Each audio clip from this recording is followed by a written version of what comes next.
Welcome to another Business Spotlight, where we share insights, reflections, and pearls of wisdom from local business owners. My name is Kerry James. I'm a business coach and facilitator. And today we have welcoming to Business Spotlight, CEO and founder of UrbanChain, Somayeh Tehari. Great to have you on, and good afternoon to you, Somayeh. Good afternoon, Kerry. Pleasure to meet you, and very excited to be with you today. Well, let's get on with the first question. I read your LinkedIn profile, and it refers to AI and it refers to renewable energy. So right at the forefront of a couple of environmental movements, if you like. So please do tell us a little bit about UrbanChain. How long have you been in business, and what do you specialize in, please? Yeah. So UrbanChain is about creating systems for new energy marketplaces. And what we do, we decouple renewables from the gas market, create alternative market for them, and exchange them directly with end users. With the message that we have, we basically decouple renewables and consumers from the wholesale market and decouple them from the price fluctuation and risks of a wholesale market. What we witnessed last year about high energy prices, which made a lot of us quite concerned about energy bills, and then also when the price in the wholesale market and gas market is coming down, then it's a worry for renewables because it's not covering their capex and opex. So both sides are struggling with the price fluctuation. On one side, renewable is not investable because of price fluctuation and not receiving the rate that it should receive. From the other side, consumers also exposed to the price fluctuation, and sometimes the price is coming to the point that it's not affordable at all. Okay. What we have done, we have offered price stability. And in this price stability, our rates are quite competitive. Regardless of what rates is in gas market. And also we have a floor price for renewables to be always investable. And we direct peer-to-peer exchange. In terms of when it was founded, UrbanChain, it came all from 2016, 2015, 16, when I was part of the projects around climate change and fuel poverty. And what it came to my mind was that renewable was sold very cheap at the time, and but at the same time we had 10% fuel poor households. So for me, it wasn't making sense of all those supports that government has put in to install renewables, and being sold that cheap hasn't been passed to the customers to be using that energy and see the affordability of green power. But instead, basically, things have changed. Things have turned in the opposite way. Green power has seen as a premium energy rather than the mainstream market. So I invested in solar panels back in 2011, and I wasn't convinced it was a great decision at the time, but it's proved to be a quite tremendous decision that gets better every year. But what are the scenarios what are the ideal customer situations? Is it commercial property? Is it private property? What is the ideal kind of situation for you to be able to help your customers out? Lots of opportunities, but I would definitely say the opportunity to become a new form of prosumer, producer and consumer, is very huge now. So previously, as you mentioned, if we are a prosumer, if we have some sort of energy behind our meter and before exporting to the grid, meaning that we consume behind the meter from our own generation and then sell the excess to the grid or to the supplier or anybody else. In case of, for example, a farmer, it could be the installation of a small wind using private wire in their farming land and then having a boundary meter and then export it.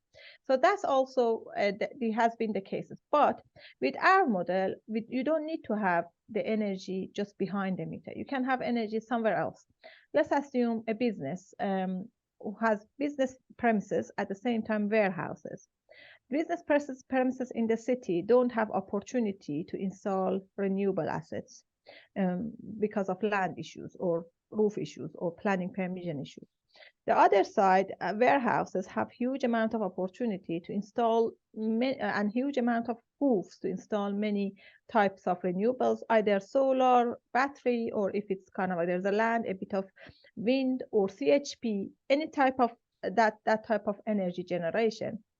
And from that, they don't consume any that much behind the meter in that warehouse, because the warehouse consumption is low. What they can do, they can net off their business operation with their excess capacity available from their warehouses, and basically make the commodity price for themselves zero.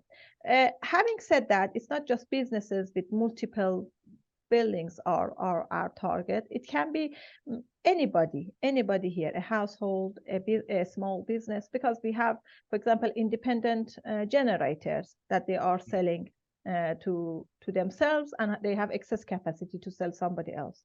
We have seen, for example, friends coming together. One friend has generation asset, the other friend is saying, okay, I have job consumption, and the friends are agreeing to sell energy between each other for a set price they have agreed. So that's another thing that you can think of. Okay, so clearly the changes in fuel and energy has been kind of in the headlines for a couple of years now, with electricity, gas, oil, etc. On the other hand, with if you like, renewable setup, there's quite a few capital costs, and there's heat storage, and there's battery storage, and there's heat exchange, and there's the cost of the turbines, etc. So how have all those price fluctuations impacted the demand for your services, would you say, Somayeh? I would say a lot. Specifically last year, we had more demand consumption to see. So when we joined in 2016-17, we started to share our system with the market in 2019. Initially, everybody was just saying, no, it's too good to be true. It's not possible. No, what you're saying is not possible. And they couldn't believe it. They didn't think, okay, it has the security they want compared to the conventional processes in place in the retail market. So they couldn't believe, consumption couldn't believe, generation couldn't believe. We trained consumption about what we want to do. It came to the point that we had too much consumption. Then generation came in, and we trained generation about these things. So then again, it was in the eye of generator and consumer. Initially, it was something good to have initially, but when everybody saw the price fluctuation again in 2021 and 2022, then both sides thinking of like, no, this is not something good to have. This is something must have. And therefore, the request gone up quite significantly following that events, to be honest. Mm-hmm. So a lot of dynamics in the marketplace over which you've got no control in terms of the price of the various energies. So what about your aspirations for your business? How do you think those forces are going to shape your business, and where do you see your business in the next, say, 3 to 5 years? Well, to be honest, I think what we believe energy is not a luxury, so it's a necessity for everybody, but it hasn't grown or in the speed of the physics of energy has grown. The retail side of energy hasn't grown that much. And interestingly, people are not aware of two layers of energy sector: physics of energy and retail of energy. Physics of energy is about developing this community power, developing more renewable assets, different types of renewable assets, reducing our consumption, which is great.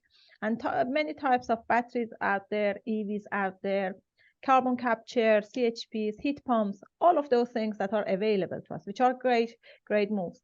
But having said that, there is a layer of retail energy market which have been acting very much traditionally or conventionally regarding how to manage those renewable assets and new form of generation volumes.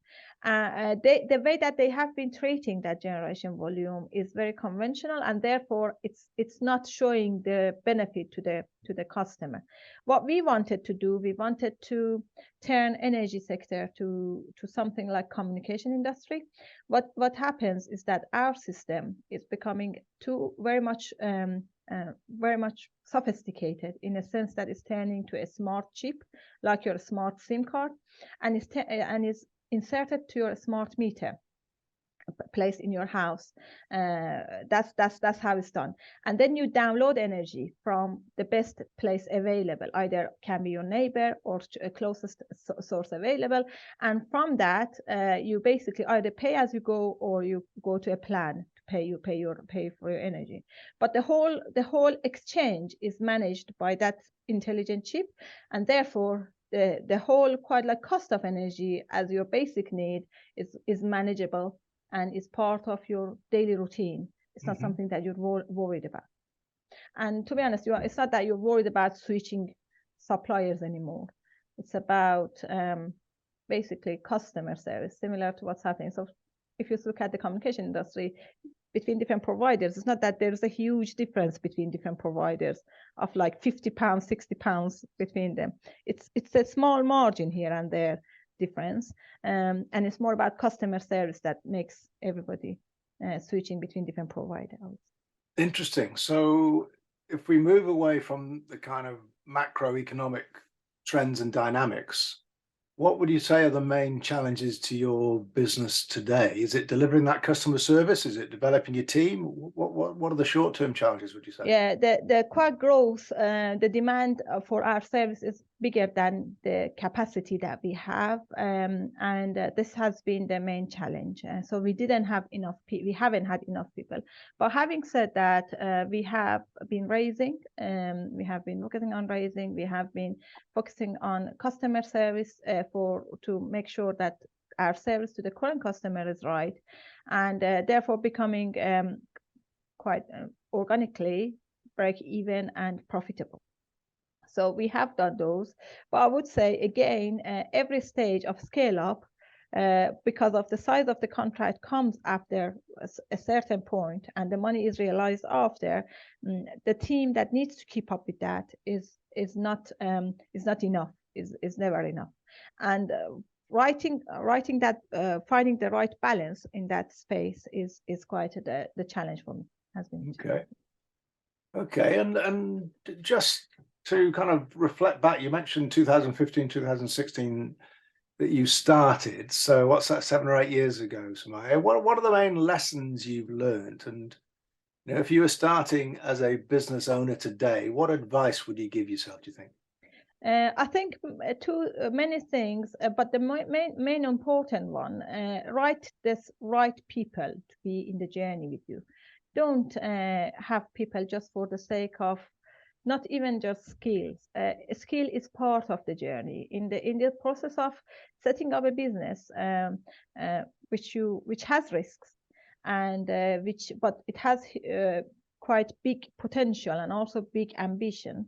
The right people with the right mindset are the key for you to success. Because you can, with those right mindset, you can talk to them, and also you can get the advice from them, and therefore you can move on and keep going. Business has lots of ups and downs, but these people are the ones who are saving you to keep going. I think it's a great point. I've got a follow-up question though, Somayeh. How's your recruitment approach changed, improved to enable you to get better at finding the right people? Yeah. So previously, exactly the point that I mentioned, it was my mistake. So initially, I was very much focused on the skill set rather than mindset. Even like I was thinking, okay, the founders have the mindset, fine. From now on, because it wasn't just me started, it was also my commercial officer and information officer, as 3 of us working together. Or I would say they were early founders with me later from 2018-19. What happened is that after that, I was just looking at the skill set of people to join, but I wasn't aware of the fact that, okay, even business with 20, 30, still one person without the right mindset is going to destroy the environment and the nice, quiet environment that you have created. Lots of kind of like politics happen while you are just a small business, and it's more about attitude and match with the team that overweight the skill set of the person. How are you evaluating that? Yeah. Are you asking them questions about it? Are you setting them tasks? what things are you doing Yeah, to? previously the interview process was just two, for example, maybe interviews just about their skills and potentially the skill set on that scenarios. But now we invite people to join our office for a day, and we see their reaction to the team. Great, in the normal working environment. Got you. Yes. Okay, very good, fascinating, excellent. Well, it's been an absolute pleasure, Somayeh. One last question, if I may. If there's a potential partner or potential prospect that's interested in finding out more, maybe particularly if they've got two separate sites and they didn't realize you could kind of exchange energy across the sites, what might be a sensible next step? Yes, please go to our website. We have a contact form there, please, or call us on our phone 0161 307 1611. Give us an email, hello@urbanchain.co.uk. We are responding to all queries in like very quickly in 48 hours. In terms of what we would be very interested is that anybody interested to joining us, because we have lots of job opportunities that we are looking for many people in sales, in account management, anything like that. Even if the job is not listed in our website, just contact us. We might have a job for you. So we are growing, and we are very much keen to get people with the right mindset in the team. And absolutely. So if they've watched the full video, they know it's not just about skill set they need to display at the recruitment process. That's right. Very good. Well, we'll put those contact details together with this video when we post it up, Somayeh. Thank you very much again, and all the very best with UrbanChain. Thank you very much for having me. It was great to speak with you.